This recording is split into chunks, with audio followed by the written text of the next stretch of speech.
आप सभी भक्तों का मेरे YouTube चैनल राधे कृष्ण में हार्दिक स्वागत। दिन मंगलवार, तारीख 12 मार्च 2024, मंगलवार। व्रत कथा। व्यास जी ने कहा, एक बार नेमि पाषाण तीर्थ में 80,000 मुनि एकत्रित होकर पुराणों के ज्ञाता श्री सूत जी से पूछने लगे, हे महामुने, आपने हमें अनेक पुराणों की कथाएं सुनाई हैं। अब कृपया करके हमें ऐसा व्रत और ऐसी कथा बताइए जिसके करने से संतान की प्राप्ति हो तथा मनुष्यों को रोग से, शोक, अग्नि, सर्व दुख आदि का भय दूर हो, क्योंकि कलयुग में सभी जीवों की आयु बहुत ही कम है। फिर इस पर उन्हें रोग, चिंता के कष्ट लगे रहेंगे, तो फिर वह श्री हरि के चरणों में अपना ध्यान कैसे लगा सकेंगे। श्री सूत जी बोले, हे मुनियों, आपने लोक कल्याण के लिए बहुत ही उत्तम बात पूछी है। एक बार युधिष्ठिर ने भगवान श्री कृष्ण से लोक कल्याण के लिए यही प्रश्न किया था। भगवान श्री कृष्ण और युधिष्ठिर की बातचीत तुम्हारे सामने कहता हूँ, ध्यान लगाकर सुनो। एक समय पांडवों की सभा में श्री कृष्ण जी बैठे हुए थे। तब युधिष्ठिर ने भगवान श्री कृष्ण से प्रश्न किया, हे प्रभु नंद नंद गोविंद, आपने मेरे लिए अनेक कथाएं सुनाई हैं। आज आप कृपया करके ऐसा व्रत या कथा सुनाइए जिसके करने से मनुष्य को रोग, चिंता का भय समाप्त हो और उसको पुत्र की प्राप्ति हो। हे प्रभु, बिना पुत्र के जीवन व्यर्थ है। पुत्र के बिना मनुष्य नरकगामी होता है। पुत्र के बिना मनुष्य पितृ ऋण से छुटकारा नहीं पा सकता और ना ही नरक से उसका उद्धार हो सकता है। अतः पुत्रदायक व्रत बतलाइए। श्री कृष्ण भगवान बोले, हे राजन, मैं एक प्राचीन इतिहास सुनाता हूँ, आप उसे ध्यान पूर्वक सुनो। कुंडलपुर नामक एक नगर था। उसमें नंदा नामक एक ब्राह्मण रहता था। भगवान की कृपा से उसके पास सब कुछ था, फिर भी वह दुखी था।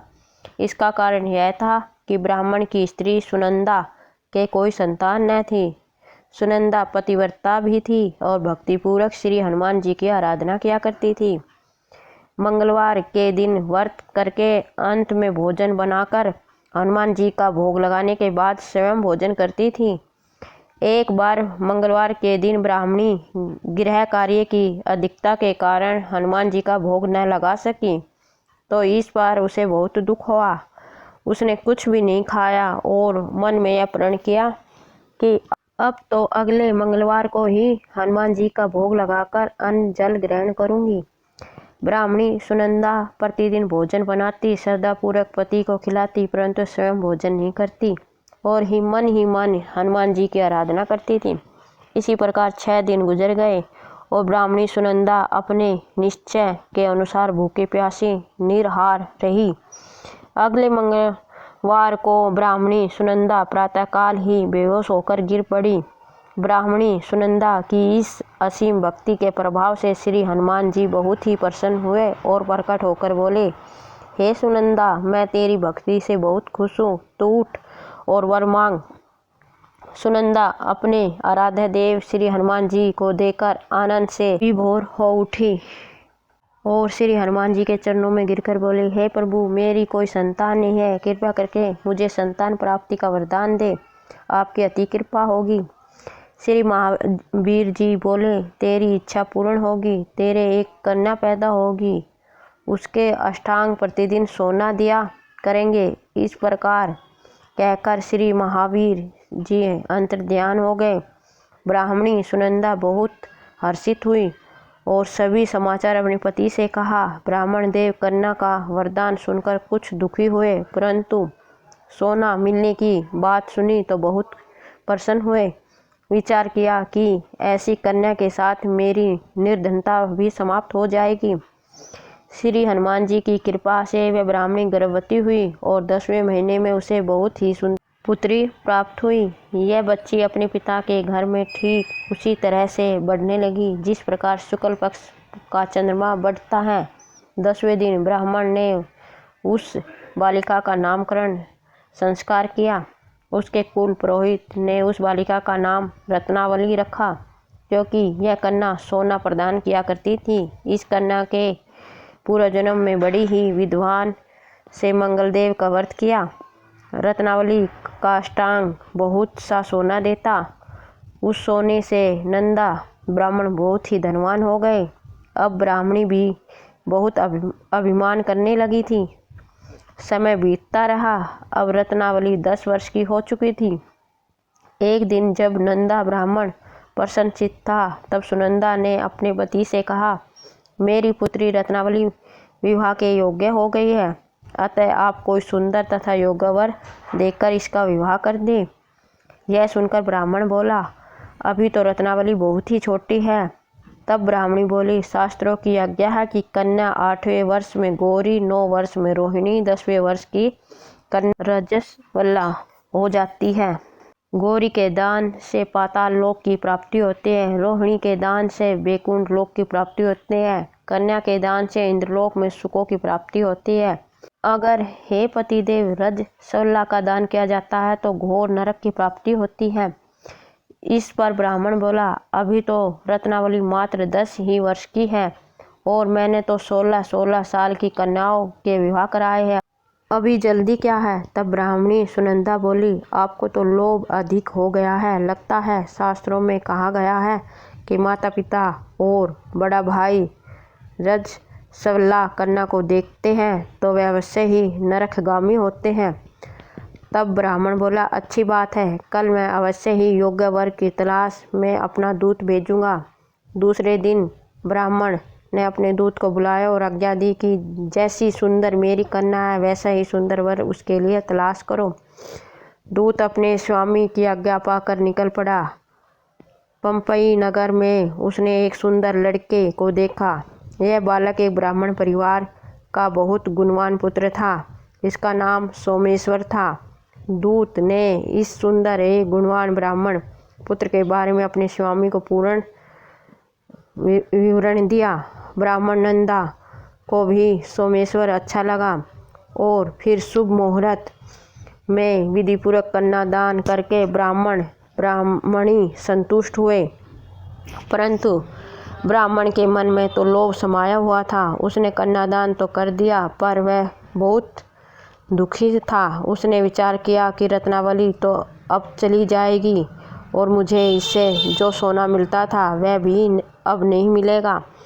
मेरे पास जो धन था, जो कुछ इसके ब्याह में खर्च हो गया है, जो शेष बचा है वह भी कुछ दिनों के बाद समाप्त हो जाए। मैंने तो इसका विवाह करके बहुत बड़ी भूल कर दी है। अब कोई ऐसा उपाय हो कि रत्नावली मेरे ही घर में बनी रहे, अपने ससुराल ना जावे।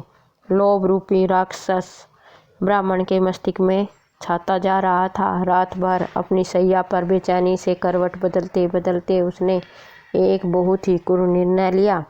उसने विचार किया कि जब रत्नावली को लेकर उसका पति सोमेश्वर अपने घर के लिए जाएगा तो वह भी मार्ग में छिप कर सोमेश्वर का वध कर देगा और अपनी लड़की को अपने घर ले आवेगा, जिसे नियमित रूप से उसे सोना भी मिलता रहेगा और समाज का कोई मनुष्य उसे दोष नहीं दे सकेगा। प्रातःकाल हुआ तो नंदा और सुनंदा ने अपने जमाई तथा लड़की को बहुत सारा धन देकर विदा किया। सोमेश्वर अपनी पत्नी रत्नावली को लेकर ससुराल से अपने घर की तरफ चल दिया। ब्राह्मण नंदा महालोभ के वशीभूत हो अपनी मति खो चुका था। पाप पुण्य को उसे विचार न रहा। अपने भयानक व क्रूर निर्णय के कार्य रूप देने के लिए उसने अपने दूत को मार्ग में अपने जमाई का वध करने के लिए भेज दिया, ताकि रत्नावली से प्राप्त होने वाला सोना उसे हमेशा मिलता रहे, वो कभी निर्धन न हो। ब्राह्मण के दूत ने अपने स्वामी की आज्ञा का पालन करते हुए उसके जमाई सोमेश्वर का मार्ग में ही वध कर दिया। समाचार प्राप्त कर ब्राह्मण नंदा मार्ग में पहुंचा और रुदन करती अपनी पुत्री रत्नावली से बोला, हे पुत्री, मार्ग में लुटेरे ने तेरे पति का वध कर दिया है। भगवान की इच्छा के आगे किसी का कोई बस नहीं चलता। अब तू घर चल, वहाँ पर ही रहकर शेष जीवन व्यतीत करना। जो भाग्य में लिखा है वही होगा। अपने पति की अकाल मृत्यु से रत्नावली बहुत दुखी हुई। करुण व रुदन करते हुए अपने पिता से बोली, हे पिताजी, इस संसार में जिस स्त्री का पति नहीं उसका जीना व्यर्थ है। मैं अपने पति के साथ ही अपने शरीर को जला दूंगी और सती होकर अपने इस जन्म को माता पिता के नाम को तथा सास ससुर के यश को सार्थक करूंगी।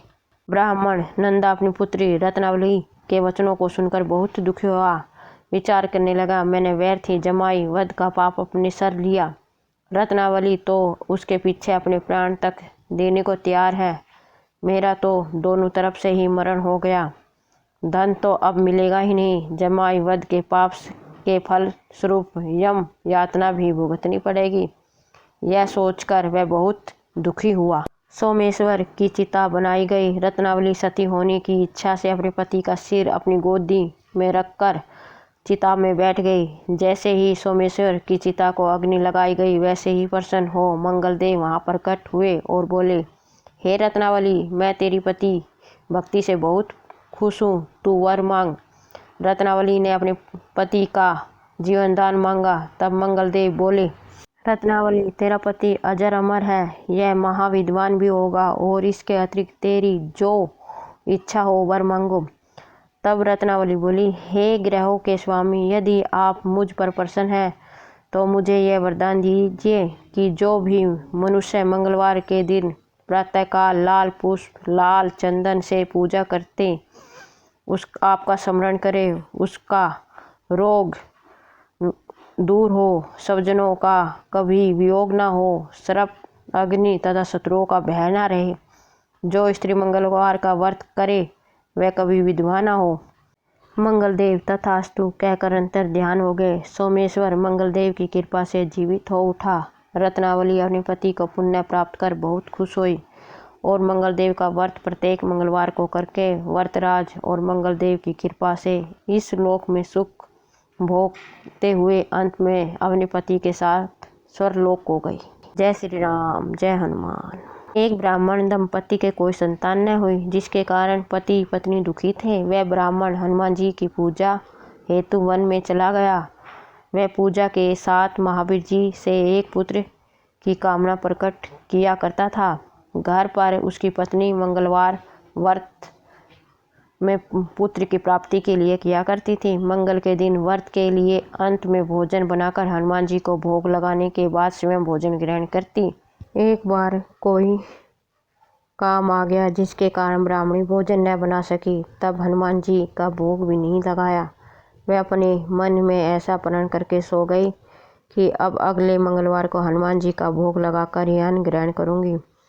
वह भूखी प्यासी 6 दिन पड़ी रही। मंगलवार के दिन तो उसे मूर्छा आ गई। तब हनुमान जी उसकी लगन और निष्ठा को देखकर अति प्रसन्न हो गए। उन्होंने उसे दर्शन दिए और कहा, मैं तुमसे अति प्रसन्न हूँ। मैं तुझको एक सुंदर बालक देता हूँ जो तेरी बहुत ही सेवा करेगा। हनुमान जी मंगलवार को बाल रूप में उसको दर्शन देकर अंतर ध्यान हो गए। सुंदर बालक पाकर ब्राह्मणी अति प्रसन्न हुई। ब्राह्मणी ने बालक का नाम मंगल रखा। कुछ समय बाद ब्राह्मण वन से लौट आया। प्रसन्नचित्त सुंदर बालक घर में कीड़ा करते देखकर वह ब्राह्मण पत्नी से बोला, यह बालक कौन है? पत्नी ने कहा, मंगलवार के व्रत से प्रसन्न हो हनुमान जी ने दर्शन दे मुझे ये बालक दिया है।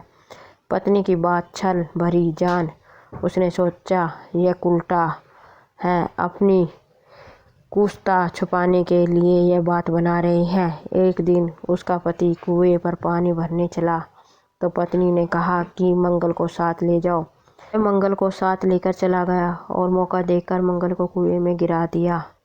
पत्नी ने पूछा, मंगल कहाँ है? तभी मंगल मुस्कुराता हुआ घर आ गया। उसको देखकर ब्राह्मण आश्चर्यचकित हुआ। रात्रि में उसके पति को हनुमान जी ने सपने में कहा, यह बालक मैंने दिया है, तुम्हें अपनी पत्नी पर शक नहीं करना चाहिए। यह बात जानकर उस ब्राह्मण को बड़ा दुख हुआ। वह अपनी पत्नी के पाँव में गिरकर उससे माफ़ी मांगने लगा।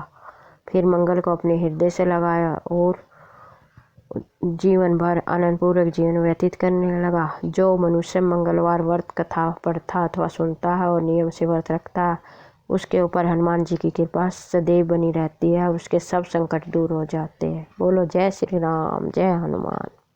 हनुमान जी की आरती। आरती कीजिए हनुमान लाला की, दुष्ट दहलन रघुनाथ कला की। आरती कीजिए हनुमान लला की। दुष्ट टहलन रघुनाथ कला की। जाके बल से गिरवर कापे। रोग दोष जाके निकट न झाके। आरती कीजिए हनुमान लला की। दुष्ट टहलन रघुनाथ कला की। अंजलि पुत्र महाबलदाई। संतन के है प्रभु सदा सहाई। आरती कीजिए हनुमान लला की। दुष्ट टहलन रघुनाथ कला की। देवीरा रघुनाथ पठाई। लंका जारी सिया सूद ल्याए। लंका सकोट समुद्र सिखाई। जात पवन सुत बार न लाई। आरती की हनुमान लला की। दुष्ट टहलन रघुनाथ कला की। लंका जारी असुर संहारे। सिया राम जी के काज सवारे। आरती कीजिए हनुमान लला की। दुष्ट टहलन रघुनाथ कला की। लक्ष्मण मूर्छित पड़े सकारे। लाई संजीवनी प्राण उभारे। आरती कीजिए हनुमान लला की। दुष्ट टहलन रघुनाथ कला की। पेटी पाताल तोरी जमकारे। हरि रावण की भुजा उखारे। आरती कीजिए हनुमान लला की। दुष्ट टहलन रघुनाथ कला की। बाई भुजा असुर दल मारे। दाहिनी भुजा संत जन तारे। आरती कीजिए हनुमान लला की। दुष्ट टहलन रघुनाथ कला की। सुर नर मुनि जन आरती उतारे। जय जय जय हनुमान उचारे। आरती कीजिए हनुमान लला की। दुष्ट टहलन रघुनाथ कला की। जो हनुमान जी की आरती है गावे। बसी बैकुंठ परम पद पावे। आरती कीजिए हनुमान लला की। दुष्ट टहलन रघुनाथ कला की। लंक ध्वंस कियो किए रघुराई। तुलसीदास स्वामी कीर्ति गा। आरती कीजिए रघुनाथ कला की। दुष्ट टहलन रघुनाथ कला की। आरती कीजिए हनुमान लला की। दुष्ट टहलन रघुनाथ कला की। बोलो जय श्री राम, जय हनुमान। आपको मेरा वीडियो कैसे लगा कमेंट बॉक्स में ज़रूर बताएं। मेरे वीडियो को लाइक शेयर व चैनल को सब्सक्राइब करें। धन्यवाद।